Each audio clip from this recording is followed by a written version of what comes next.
presentation this afternoon is from Dr. Fenby-Hulse, who is a Research Development Officer at Bath Spa Uni.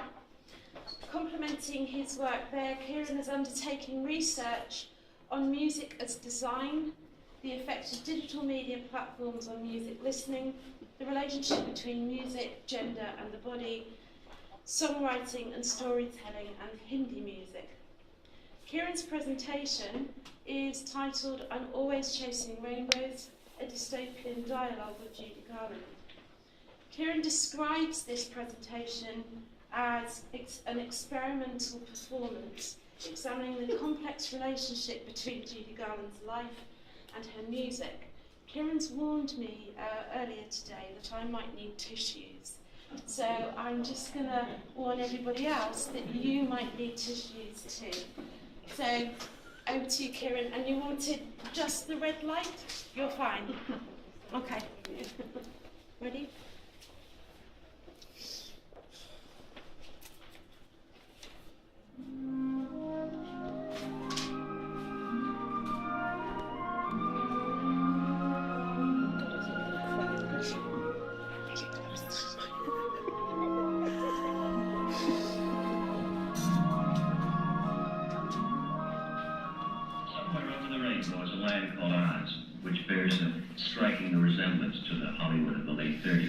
In that enchanted land, good triumphs over evil in breathtaking color, and people never lose their innocence, least of all from Dorothy from Kansas.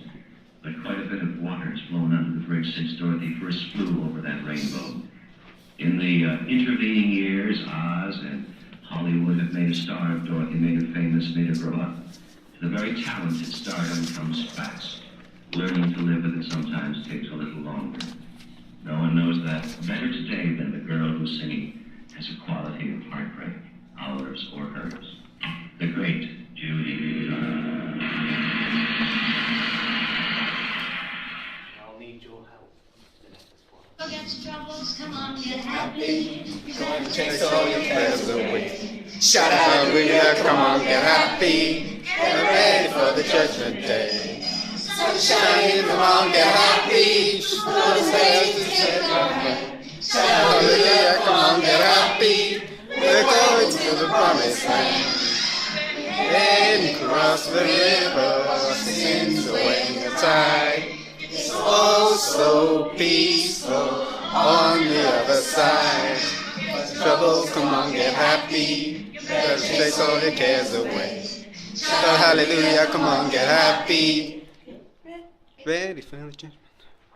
From the bare inside, something reaches forth.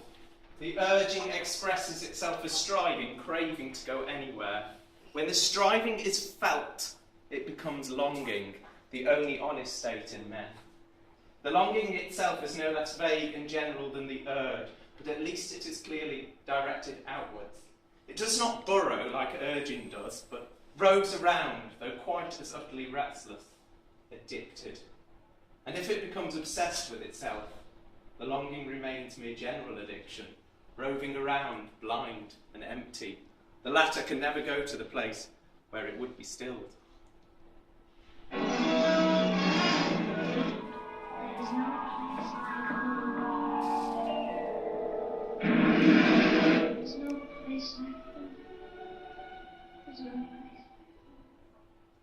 Judy, it's so nice to have you here. You are adored by your audiences with sell-out concert shows across the globe. How important are your audiences to you? How would you describe your relationship with them?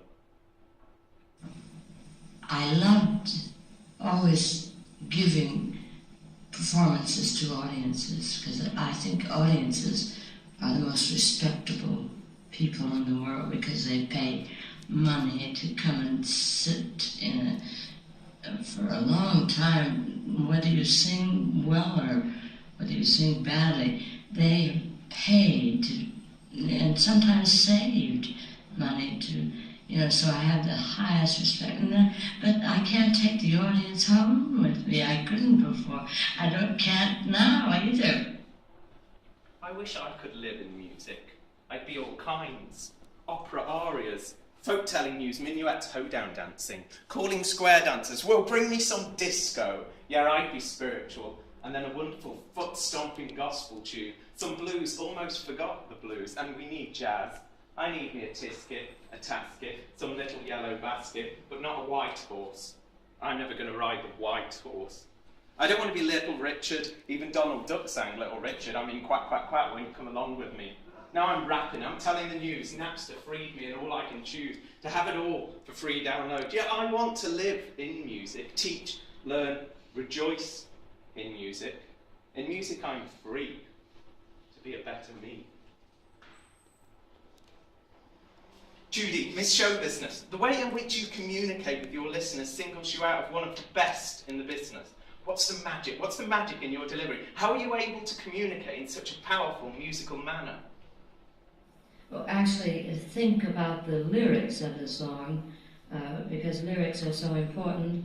And I think to be an effective entertainer or singer, you have to be a good actress. So if you act the lyric and you believe the lyric, then I think it sounds as though you're singing to each person individually. I hope it sounds that way anyway.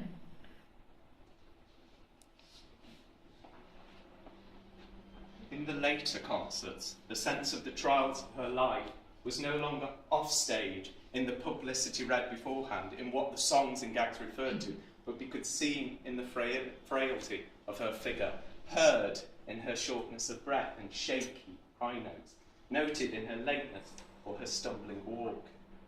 Yet she was still carrying on with the show. However demanding the melody now seemed for her, she did get to the end of the song, and this became a mini enactment of the comeback motif.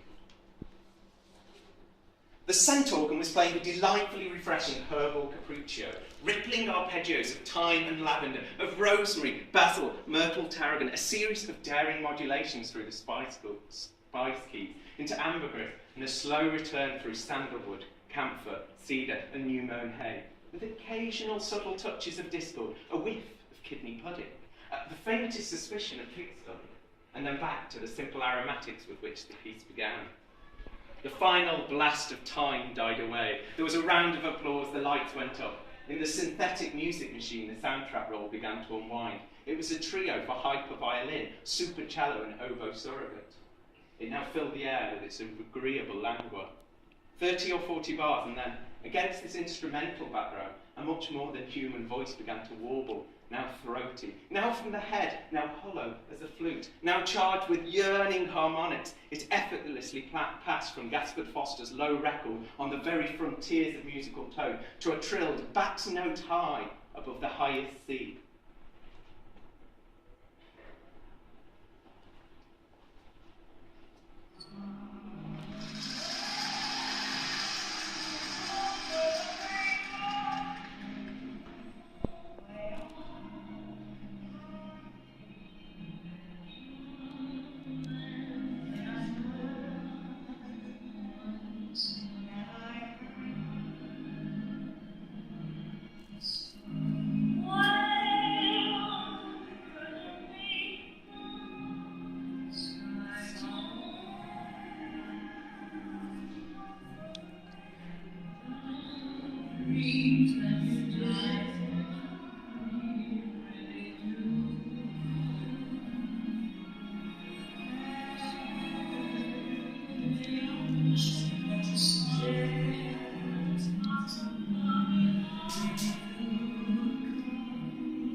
Canvas, that great void, is shaped into home by the use of simple, uncomplicated shapes. None of your citified complexity here.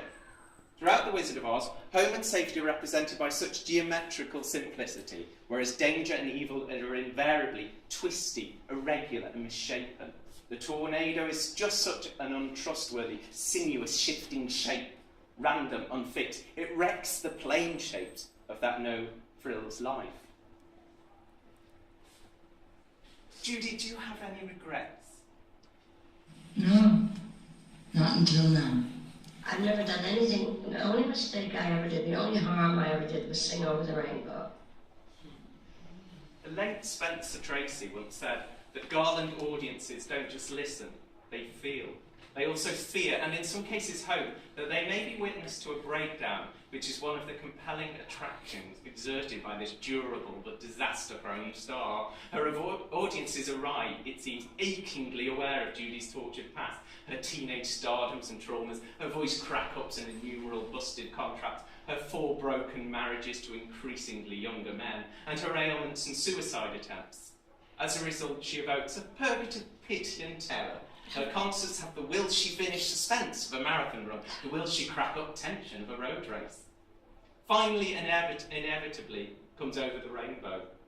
Some nights, when she's too drained, it's more croaked than crooned. "Stay here and sing," somebody cries amid the shrieks and bravos. "Don't ever go away." Later, when she emerges from the stage door, some 200 worshippers are waiting, even if it is 2 a.m. They don't tear at her, though, as they might some other superstar. They reach out for her, tenderly, as if she was the last frail leaf of November. I have a rather good intellect. I have a good sense of humor, but it's high time to cut the comedy and high time to stop the trolley ride, because I am going to talk. And everybody just better sit on the bench and watch the ball game.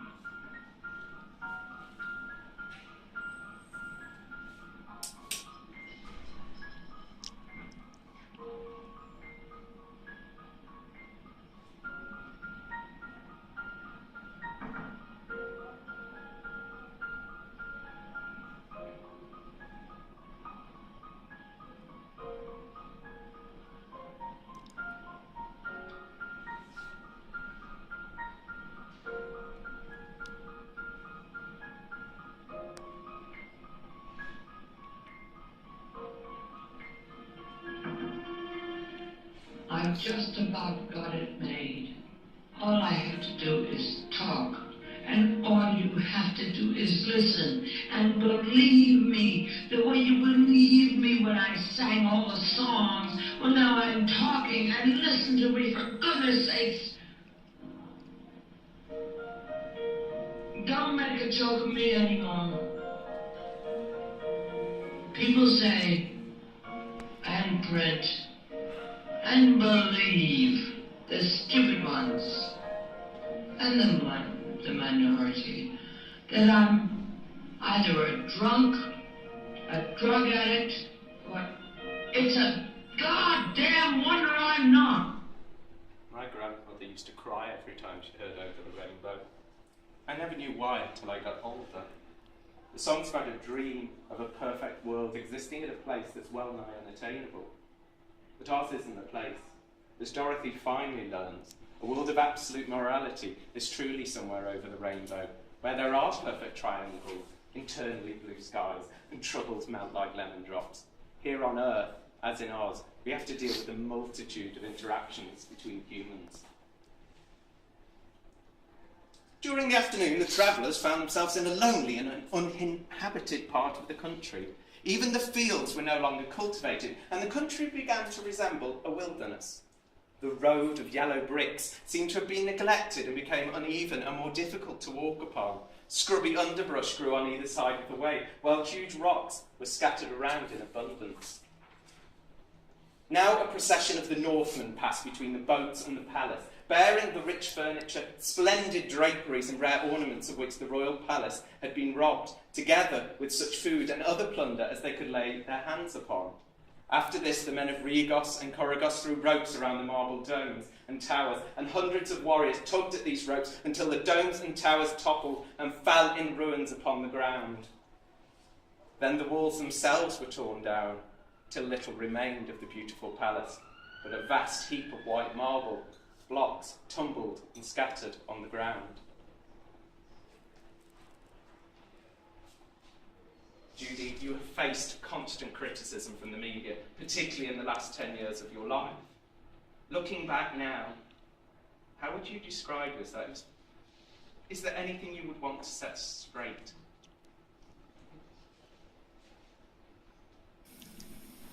I am the result of an audience. I laughed at myself and I should have cried.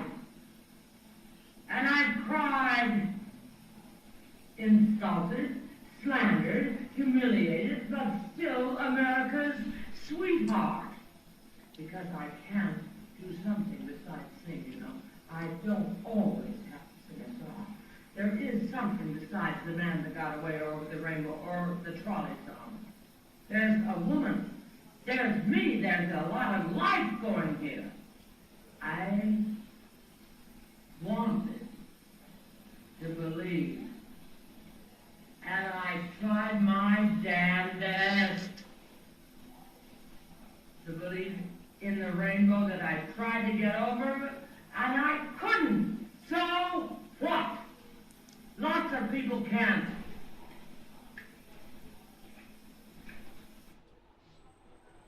Every utopia always comes with its implied dystopia. Whether the dystopia of the status quo, which the utopia is engineered to address, or a dystopia found in the way this specific utopia corrupts itself in practice. Yet a dystopia does not exactly have to be a utopia inverted. In a universe subjected to increasing entropy, one finds that there are many more ways for planning to go wrong than to go right. More ways to generate dystopia than utopia, and crucially dystopia, precisely because it's much more common, bears the aspect of lived experience.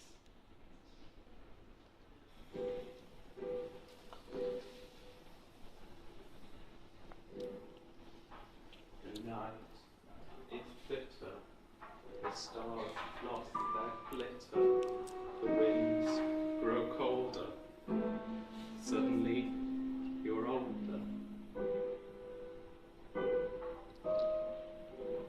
The road gets rougher, it's lonelier and tougher, with hope you burn up.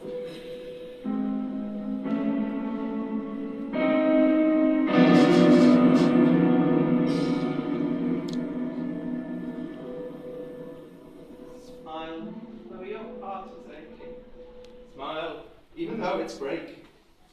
When there are clouds in the sky, you'll get by.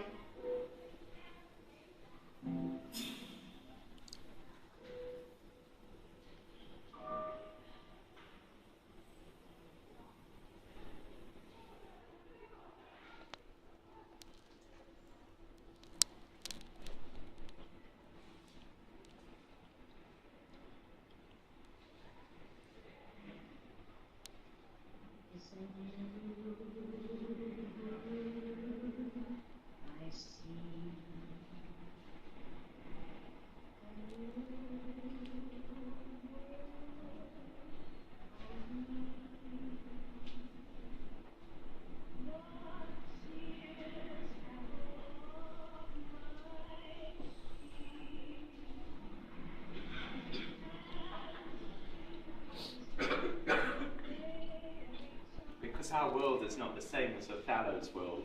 You can't make flivvers without steel, and you can't make tragedies without social instability. The world's stable now. People are happy. They get what they want, and they never want what they can't get. They're well off, they're safe, they're never ill, they're not afraid of death. They're blissfully ignorant of passion and old age. They're plagued with no mothers or fathers. They've got no wives or children or lovers to feel strongly about. They're so conditioned that they practically can't help behave as they ought to behave.